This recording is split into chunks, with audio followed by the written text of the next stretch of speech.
Olá, como é que você está?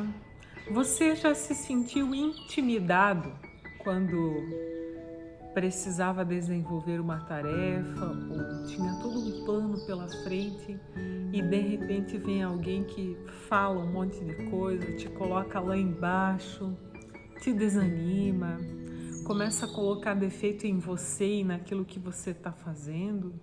Isso é muito ruim, né? É uma forma de intimidar o outro, de atrapalhar a vida do outro, e muitas vezes isso acontece na vida, na rotina, naquilo que as pessoas estão fazendo.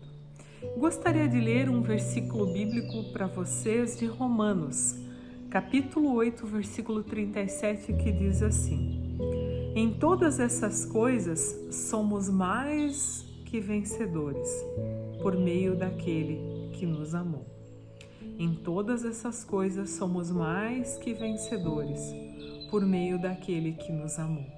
Romanos, capítulo 8, versículo 37.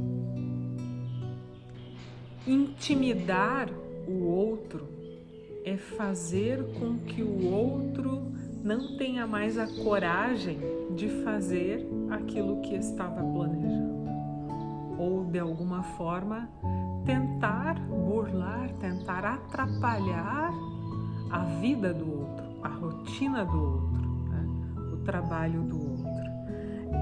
Algumas crianças fazem isso com alguns adolescentes, fazem isso com os seus irmãos mais jovens, numa concorrência num ambiente de trabalho, na rotina de diversas formas. E aí vem o medo, você não se sente capaz, você coloca um monte de minhoca na cabeça, acha que não consegue, acha que não tem força para fazer e vai desanimando, né? É muito ruim isso.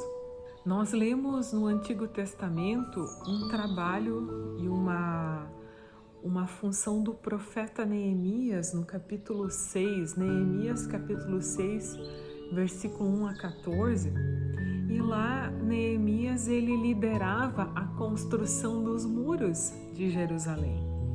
E só faltava colocar as portas, mas os inimigos, de diversas formas e estratégias, tentaram fazer com que essa obra não fosse concluída, com que Neemias, de muitas formas, sofresse retaliação, fosse ali de alguma forma, vamos atrapalhar a vida de Neemias.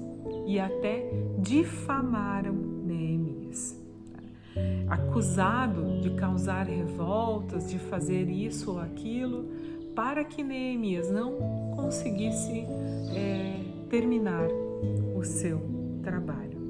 E Neemias ele olha para Deus. Sabem que tem coisas que na vida a gente tem que fechar o ouvido para aquilo que os outros falam, porque são raras e poucas as pessoas que querem o nosso bem. E a gente precisa olhar mais para Deus, para aquilo que Deus está mostrando, para a tarefa que Deus nos convidou a fazer. O que Neemias fez? Ele continuou orando a Deus, seguindo. Ele não se deixou abalar, ele não se deixou confundir. Mais uma vez, Neemias ele não cedeu, ele olhou para o Pai. E há uma pequena frase de uma oração de Neemias no capítulo 6, versículo 9b, que diz assim: ali, o que eles queriam era nos meter medo para não continuarmos o trabalho. E aí Neemias olha para o Pai: agora, ó Deus, aumenta as minhas forças. Neemias reconhece a ação daquilo que as pessoas estavam fazendo. Essas pessoas querem atrapalhar. E ele pede: ó Deus, aumenta as minhas forças nessa missão que eu tenho. Quando a gente olha para a vida, para a nossa caminhada, também tente reconhecer isso na sua caminhada. Quais são aquelas pessoas que edificam, que torcem por você, ou qual que são as pessoas que querem atrapalhar, querem intimidar, querem confundir, né? Quando Deus carrega você no colo, Ele não vai abandonar, não vai soltar. E assim Ele nos dá força para seguir a missão que temos que desenvolver. Com a ajuda de Deus é possível seguir firme, fazendo aquilo que a gente precisa.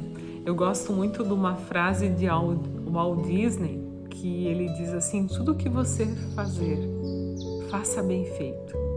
Mas faça tão bem feito que as pessoas, quando estão vendo você fazer, elas queiram voltar. E quando voltar, elas querem trazer outras pessoas junto com elas para ver o que você está fazendo. Então, Deus te abençoe. Mãos à obra, sigam firme, Ele está contigo, que Ele nos capacite, nos ilumine e fortaleça. E que a oração de Neemias seja a nossa oração. Como ele diz agora, Deus, aumenta as minhas forças. Amém.